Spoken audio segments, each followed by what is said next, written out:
నమస్కారం అండి. Welcome to Nature Guard. మనందరికీ గణేష్ విఘ్నహర్తగా, ఆటంకాలను తొలగించేవాడిగా తెలుసు. మన జీవితంలో లోతుగా పాతుపోయిన మొండి అడ్డంకులను తొలగించడానికి ఆయనను ఆవాహన చేసే తాంత్రిక మార్గం మీకు తెలుసా? ఇది పూజ మాత్రమే కాదు, ఇది మన ఆర్థికత, వ్యక్తిగత మరియు ఆధ్యాత్మిక గతిని మార్చగల శక్తి ఈ గణేష్ పూజ. ఈ పూజకు కావలసినవి వినాయక విగ్రహం లేదా పటం, పసుపుతో తయారు చేసుకున్న వైట్ క్లాత్, అక్షంతలు, పసుపు, కుంకుమ, 11 రూపాయలు చిన్న బెల్లం ముక్క. ఇప్పుడు ఎలా చేసుకుందామో చూద్దామండి. గురువుగారు చెప్పిన తాంత్రిక పూజ అండి. ముందుగా మనం వినాయక విగ్రహానికి పెట్టుకునే ముందు, నా దగ్గర వినాయక విగ్రహం ఉందండి, దానికి కొన్ని బియ్యం వేసుకుంటానండి. ఎప్పుడు ఏ ప్లేట్లో పెట్టుకున్నా వినాయక విగ్రహాలు ఏ ప్లేట్లో ఉన్నా సరే కొంచెం బియ్యం వేస్తానండి. తర్వాత విగ్రహాన్ని పెట్టుకుందాము. పెట్టుకున్న తర్వాత దానికి కొంచెము బొట్టు పెడదాము. కుంకుమ పెట్టిన తర్వాత ఒక వైట్ క్లాత్ తీసుకుందాము.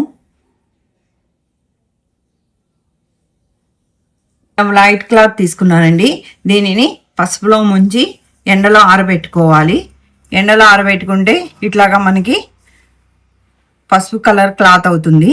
దీనిలో మనము 11 రూపాయలు పెట్టుకుందామండి. 11 రూపాయలు. తర్వాత దీనిలో కొంచెం బియ్యం వేసుకుందాము.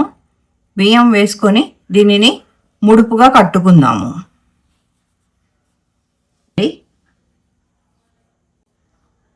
ఈ ముడుపుగా కట్టుకున్న దానిని వినాయక విగ్రహం ముందు పెట్టుకుందాము.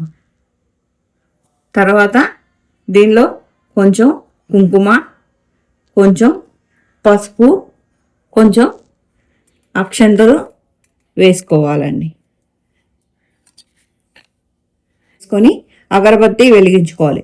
తర్వాత దీనికి నైవేద్యంగా మనం బెల్లం ముక్క పెట్టుకోవాలి. ఈ ముడుపుని మనం కట్టుకున్నప్పుడు మనకి ఏదైతే కోరిక ఉన్నదో ఆ కోరికను వినాయకుడికి చెప్పుకొని నమస్కరించుకొని ఈ ముడుపును మళ్ళీ ఒకసారి తాకి గణేశుడికి ఓం గం గణపతియే నమః అని 11 సార్లు ఈ మంత్రాన్ని చదువుకోవాలి. చదువుకున్న తర్వాత మనకు కోరిక ప్రతిరోజు దీనికి ధూపం పెట్టుకొని నమస్కరించుకోవాలి. మన కోరిక తీరిన తర్వాత దీనిలో ఉన్న ఈ బియ్యానికి మరికొంచెం బియ్యం కలుపుకొని పరమాన్నమును చేసి వినాయకునికి నైవేద్యంగా సమర్పించుకోవాలి.